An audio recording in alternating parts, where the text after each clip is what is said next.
বিসিবির টাকা স্থানান্তর নিয়ে এবার কথা বলেছেন ক্রীড়া উপদেষ্টা আসিফ মাহমুদ সজীব ভুঁইয়া। গত আগস্ট থেকে নভেম্বর পর্যন্ত কয়েক ধাপে 13টি ব্যাংকে প্রায় 250 কোটি টাকা এফডিআর সরিয়েছে বাংলাদেশ ক্রিকেট বোর্ড বিসিবির সভাপতি। এই অর্থ স্থানান্তর নিয়ে নানা গুঞ্জন ছড়ালে বিসিবি এক বিবৃতিতে তা অস্বীকার করে। এবার বিষয়টি নিয়ে সরাসরি কথা বলেন উপদেষ্টা আসিফ মাহমুদ। বলেন, অধিক মুনাফার লক্ষ্য ও ঝুঁকিপূর্ণ ব্যাংক থেকে অর্থ সরাতেই বিসিবি এই পদক্ষেপ নিয়েছে। পাশাপাশি তিনি উল্লেখ করেন, অর্থ স্থানান্তরের ক্ষেত্রে বিসিবির অভ্যন্তরীণ নিয়ম অনুসরণ করা হয়েছে কিনা তা ক্রীড়া মন্ত্রণালয় খতিয়ে দেখবে। ক্রীড়া উপদেষ্টা বলেন, বিসিবির আয়ের একটি বড় অংশ এফডিআর-এর সুদের হার। আগে যেখানে 7-8% মুনাফা পাওয়া যাচ্ছিল, নতুন ব্যাংকগুলোতে সেটা বেড়ে হয়েছে 11 থেকে 12%।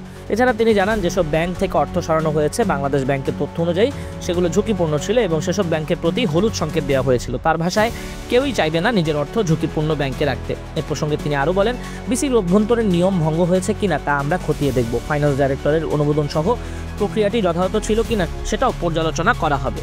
নিয়ম ঠিক থাকলে এ ব্যাপারে আর কোনো ব্যবস্থা গ্রহণ করা হবে না, তবে কোনো অনিয়ম থাকলে অবশ্যই ব্যবস্থা গ্রহণ করা হবে বলে জানান আসিফ মাহমুদ।